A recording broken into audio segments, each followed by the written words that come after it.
వేములవాడ పట్టణంలోని హోటళ్లపై food safety అధికారులు ఆకస్మిక దాడులు నిర్వహించారు. పానీపూరి, చాట్ బండ్లు, టిఫిన్ సెంటర్లలో తనిఖీలు చేశారు. ఫుడ్ సేఫ్టీ అధికారి అనూష ఆధ్వర్యంలో జరిగిన ఈ తనిఖీల్లో ఆహార పదార్థాల నాణ్యత, పరిశుభ్రత, నిల్వ విధానం, తాగునీటి వినియోగం, తయారీ ప్రక్రియలను క్షుణ్ణంగా పరిశీలించారు. కొన్ని చోట్ల పరిశుభ్రత ప్రమాణాలు పాటించకపోవడం, నాణ్యత లేని ఆహార పదార్థాలు విక్రయిస్తున్నట్లు అధికారులు గుర్తించారు. వెంటనే పద్ధతి మార్చుకోవాలని సదరు నిర్వాహకులకు హెచ్చరికలు జారీ చేశారు. ఇటీవల సిరిసిల్లాలో పానీపూరి తిని పలువురు విద్యార్థులు అస్వస్థతకు గురైన ఘటన జిల్లా వ్యాప్తంగా ఆందోళన కలిగించింది.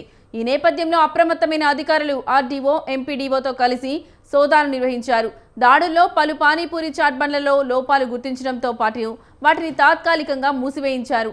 నిబంధనలు పాటిస్తేనే వ్యాపారాలు కొనసాగించాలని ఆదేశించారు. ప్రజల ఆరోగ్యంతో రాజీ పడే వారిపై కఠిన చర్యలు తీసుకుంటామని అనూష హెచ్చరించారు.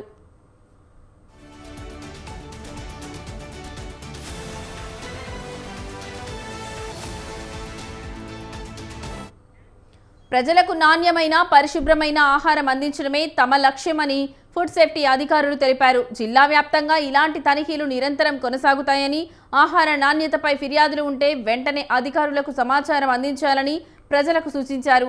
నిబంధనలు ఉల్లంఘించే హోటళ్లు, టిఫిన్ సెంటర్లు, ఫుడ్ స్టాళ్లపై జరిమానాలు విధించడంతో పాటు అవసరమైతే లైసెన్సులు కూడా రద్దు చేసే చర్యలు కూడా చేపడతామని హెచ్చరించారు ఫుడ్ సేఫ్టీ అధికారి అనూష.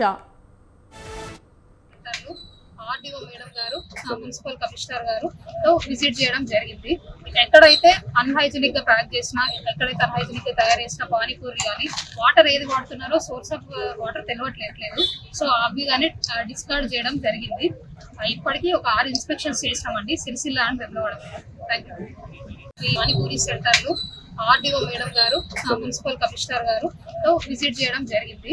ఎక్కడైతే అన్హైజీనిక్ గా ప్యాక్ చేసినా, ఎక్కడైతే అన్హైజీనిక్ గా తయారు చేసిన పానీపూరి కానీ వాటర్ ఏది వాడుతున్నారో సోర్స్ ఆఫ్ వాటర్ తెలియట్లేదు. సో అవి కానీ డిస్కార్డ్ చేయడం జరిగింది. ఇప్పటికీ ఒక 6 ఇన్స్పెక్షన్స్